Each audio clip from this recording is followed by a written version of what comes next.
Machilipatnam port నిర్మాణం ఏ విధంగా ఆపేసే పరిస్థితికి వచ్చింది ఈరోజు. దానిపై ప్రభుత్వం కళ్ళు తెరిపించి ఆ పోర్టు నిర్మాణాన్ని త్వరితగతిన ముగించి రాష్ట్ర ప్రజల్లోకి అందుబాటులోకి తీసుకురావాలనే ప్రధాన ఉద్దేశంపై ఈరోజు ఈ కార్యక్రమం ఏర్పాటు చేసుకోవడం జరిగింది.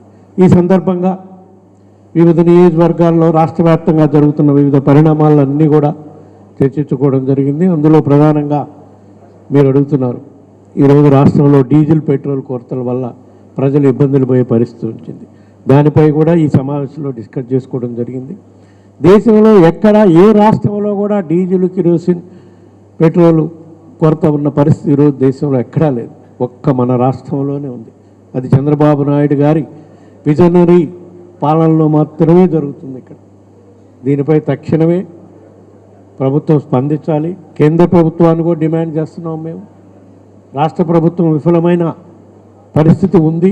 కేంద్ర ప్రభుత్వం జోక్యం చేసుకొని రాష్ట్రంలో ఎటువంటి పరిస్థితుల్లో పెట్రోల్ డీజిల్కి ఇబ్బంది లేకుండా ఇమ్మీడియట్గా చర్యలు తీసుకోవాలని కూడా డిమాండ్ చేస్తున్నాం. ఎందుకంటే మరీ ముఖ్యంగా ఈ పెట్రోల్ డీజిల్ సమస్య వల్ల రైతాంగానికి, మరీ ముఖ్యంగా కోస్తా జిల్లాల్లో రైతాంగానికి చాలా ఇబ్బందులు పాలయ్యే పరిస్థితుంది.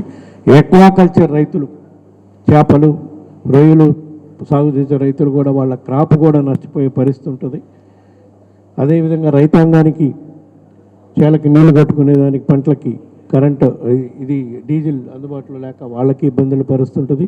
ఇక మామూలుగా అయితే అందరికీ, రాష్ట్ర ప్రజలందరికీ ఉపయోగపడే విధంగా ఈ ట్రాన్స్పోర్టేషన్ రంగంలో వచ్చే ఇబ్బందుల వల్ల చాలా ఇబ్బందులు సామాన్య మానవులు కూడా ఎదుర్కొనే పరిస్థితి ఉంటుంది. కాబట్టి ఇవాళ గూడ్స్ ట్రాన్స్పోర్టేషన్లో కూడా ఆగిపోయే పరిస్థితి ఉంటుంది. కాబట్టి దీనిపై తక్షణమే రాష్ట్ర ప్రభుత్వం స్పందిస్తే మంచిదే. స్పందించే పరిస్థితులు ఉన్నట్టు ఉంది. కాబట్టి కేంద్ర ప్రభుత్వమైన స్పందించి ప్రజలను ఆదుకోవాల్సిన అవసరం ఉందని చెప్పి సందర్భంగా డిమాండ్ చేస్తున్నాం. దీనిపై ప్రజలందరికీ ఏ విధంగా రాష్ట్ర ప్రభుత్వం విఫలమైందని తెలియజేసేదానికి కూడా రేపు రాష్ట్ర వ్యాప్తంగా అన్ని నియోజకవర్గాల్లో పెట్రోల్ బంకులు కూడలలో కానీ ఎక్కడొక నిరసన చేసే కార్యక్రమం కూడా పెద్ద ఎత్తున వైఎస్ఆర్ కాంగ్రెస్ పార్టీ తరఫున చేపట్టాలని చెప్పి మా పార్టీ అధ్యక్షుడు జగన్మోహన్ రెడ్డి గారి ఆదేశాల మేరకు రేపు ఆ కార్యక్రమం కూడా చేపట్టబడుతున్నాం.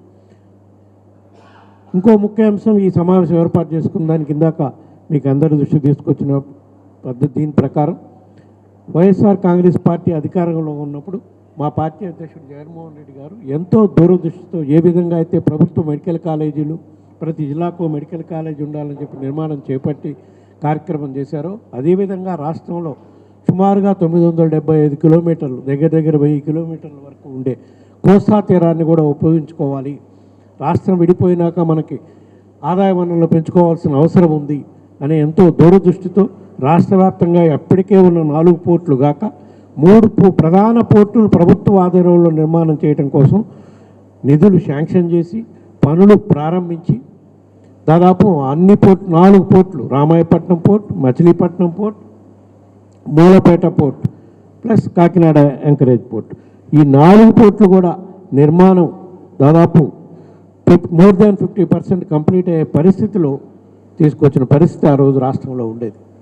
అదేవిధంగా 4 ప్రధాన పోర్టులే కాకుండా ఫిషింగ్ హార్బర్స్, కేవలం మత్స్యకారులకు ఎటువంటి పోర్టు నిర్మాణం వల్ల ఆదాయం తగ్గకూడదు. ఫిషింగ్ హార్బర్స్ సపరేట్గా మత్స్యకారుల కోసం నిర్మాణం చేసి మత్స్యకారులకు జీవనోపాధికి ఇబ్బంది లేకుండా చేయాలి. అదేవిధంగా ఆదాయం కూడా పెంచుకోవాలి ఫిషింగ్ హార్బర్లు అని చెప్పి సుమారుగా 6 ఫిషింగ్ హార్బర్లు నిర్మాణం ప్రారంభించడం జరిగింది. ఇవన్నీ కూడా ఈ ప్రభుత్వం, కూటమి ప్రభుత్వం అధికారంలోకి వచ్చినాక ఏ విధంగా మెడికల్ కాలేజీల విషయంలో ప్రజలకు ఉచిత వైద్య విద్య అందకుండా చేయాలని చూస్తూ ఉన్నారో, ప్రైవేట్ వాళ్ళకు అప్పచెప్పే కార్యక్రమం చేస్తున్నారు. ఈ పోర్టులు కూడా అదేవిధంగా నిర్మాణం ఆపేసి ప్రైవేట్ వాళ్ళకి ఇచ్చే కార్యక్రమం చేసే పరిస్థితి ఈరోజు రాష్ట్రంలో ఉంది. దీనిపై వైఎస్ఆర్ కాంగ్రెస్ పార్టీ అధ్యక్షుడు ఇచ్చిన ఆదేశ ప్రకారమై పోరాటం చేసిన కూటమి ప్రభుత్వంపై పోర్టులు, ఫిషింగ్ హార్బర్లు నిర్మాణం తక్షణమే కంప్లీట్ చేసే విధంగా నిధులు కేటాయించే విధంగా కూటమి ప్రభుత్వమే ఒత్తిడి తీసుకొచ్చేదానికి ఒక కార్యక్రమం రూపొందించడం జరిగింది. అందులో భాగంగా ఈరోజు ఇక్కడ సమావేశం ఏర్పాటు చేసుకోవడం జరిగింది. మచిలీపట్నం పోర్టు, ఈరోజు మచిలీపట్నం పోర్టు విషయం మాట్లాడటానికి ఇక్కడ మనందరం కూడా సమావేశం జరిగింది. జగన్మోహన్ రెడ్డి గారు ముఖ్యమంత్రిగా ఉన్నప్పుడు 2023లో మేలో శంకుస్థాపన చేయడం జరిగింది. ఆ రోజే అనౌన్స్ చేయడం జరిగింది. 3 సంవత్సరాల్లో ఈ పోర్టు నిర్మాణం కంప్లీట్ చేసి అదే 3 సంవత్సరాలు అని చెప్పారు. పోర్టు నిర్మాణం కంప్లీట్ చేసి ప్రజలకు అందించడం జరుగుతుందని చెప్పారు.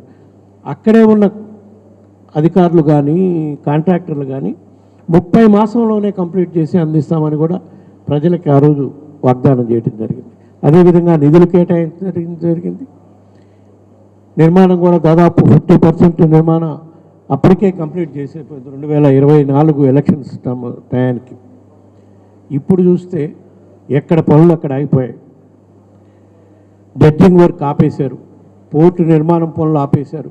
ఎప్పుడు కంప్లీట్ చేస్తామని చెప్పే పరిస్థితిలో కూడా లేదు. ఇది ఒక మచిలీపట్నం పోర్టు గురించే నేను మాట్లాడుతున్నాను. అప్పుడు స్టార్ట్ చేసిన అన్ని పోర్టులు కూడా కంప్లీట్గా నిర్మాణాలు ఆపేసిన పరిస్థితి ఉన్నాయి ఈరోజు.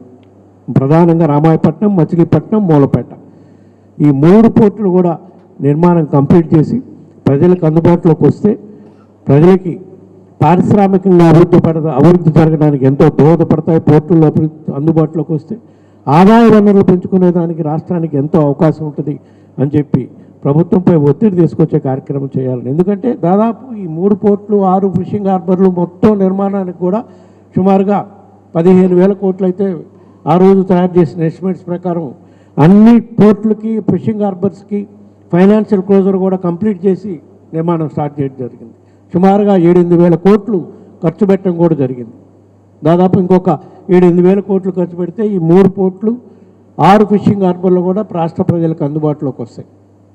వాటన్నింటినీ కూడా ఆపేసి అవి ప్రైవేటీకరణ చేసే ఉద్దేశంతో ఈ కూటమి ప్రభుత్వం పనులు ఆపేసే కార్యక్రమం చేశారు. దానివల్ల రాష్ట్ర ప్రజలకి తీవ్ర అన్యాయం జరిగే కార్యక్రమం ఉంది కాబట్టి దీనిపై తీవ్రంగా ప్రతిఘటించాలనే కార్యక్రమం నిర్ణయించడం జరిగింది.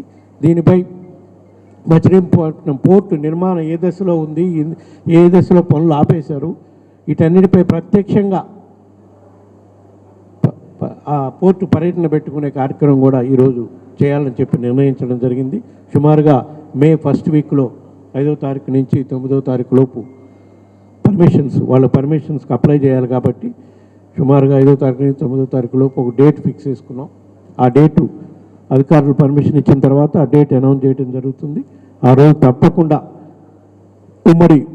ఉమ్మడి పశ్చిమ గోదావరి జిల్లా, ఉమ్మడి కృష్ణా జిల్లా, ఉమ్మడి గుంటూరు జిల్లా నుంచి తప్పకుండా ప్రతి నియోజకవర్గాల నుంచి వైఎస్ఆర్ కాంగ్రెస్ పార్టీ కార్యకర్తలందరూ కూడా ఆ పోర్టు ఇన్స్పెక్షన్ కార్యక్రమం వచ్చి అక్కడే ఒక బహిరంగ సభ కూడా నిర్వహించి రాష్ట్ర ప్రజలకి ఏ విధంగా ఈ కూటమి ప్రభుత్వం ప్రజలకు అన్యాయం చేస్తుంది, ఈ పోర్టుల నిర్మాణము, ఫిషింగ్ హార్బర్ల నిర్మాణం, దానిపై పోరాటం చేయడానికి వైఎస్ఆర్ కాంగ్రెస్ పార్టీ సిద్ధమవుతుంది.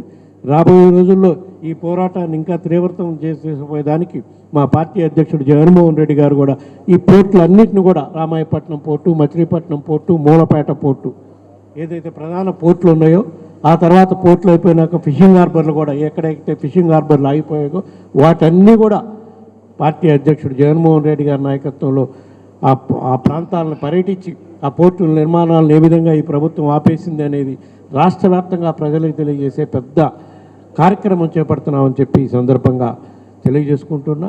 ఈ కార్యక్రమం ప్రధాన ఉద్దేశం ఏదైతే మనం పోర్టు ఇన్స్పెక్షన్ కార్యక్రమం పెట్టుకున్నామో అది ఆ రోజు తప్పకుండా మీడియా సోదరులందరూ కూడా ఇన్ఫామ్ చేయడం జరుగుతుంది. ఆ డేట్ అది కన్ఫర్మ్ అయినాక తప్పకుండా మీ అందరూ కూడా సహకరించి ఆ కార్యక్రమం పెద్ద ఎత్తున విజయవంతం అయ్యే కార్యక్రమం చేయాలని. ఎందుకంటే ఇక్కడ ప్రజలకు తెలియజేయాల్సిన అంశాలు మీ ద్వారా కొన్ని ఉన్నాయి. సుమారుగా 2 లక్షల కోట్ల రూపాయలు అమరావతి నిర్మాణంలో ఖర్చు పెట్టబోతున్నారు. ఇప్పటికే 55,000 కోట్ల నిర్మాణాలకు టెండర్లు పిలిచారు. కేవలం 10,000 కోట్లు వీటి మీద ఖర్చు పెడితే 1,000 కోట్లు ఆదాయం వచ్చే పరిస్థితి రాష్ట్ర ప్రజలకు అందుబాటులోకి వచ్చే పరిస్థితి ఉంటుంది. వీటి మీద పెట్టడానికి మా ప్రభుత్వం ముందుకు రాకుండా ఎక్కడ జగన్మోహన్ రెడ్డి గారికి కంప్లీట్ చేస్తే ప్రజలకు మంచి పేరు వస్తుందో, ఎక్కడ ఈ నిర్మాణం చేస్తే ప్రభుత్వానికి ఇది వస్తుందో అనేది ఆలోచన చేసి కేవలం వాటిని ప్రజలకు అందుబాటులోకి రాకుండా చేయటం కోసం ఈ ప్రభుత్వం కుట్రపూరితంగా చేస్తుందనేది ప్రజలకు తెలియజేయాలని చెప్పి ఈ సందర్భంగా తెలియజేసుకుంటూ ఈ కార్యక్రమాలు ప్రధాన పోర్టులు పర్యవేక్షించే ఇన్స్పెక్షన్ చేసి ప్రజలకు వాస్తవాలు తెలియజేసే కార్యక్రమం ఈ పర్యటనల ద్వారా చేయాలని చెప్పి ఈ సందర్భంగా అందరికీ తెలియజేసుకుంటూ మీ అందరి సహకారం కూడా కావాలని, మీడియా సహకారం కూడా కావాలని చెప్పి ఈ సందర్భంగా తెలియజేసుకుంటూ సెలవు తీసుకుంటున్నాను.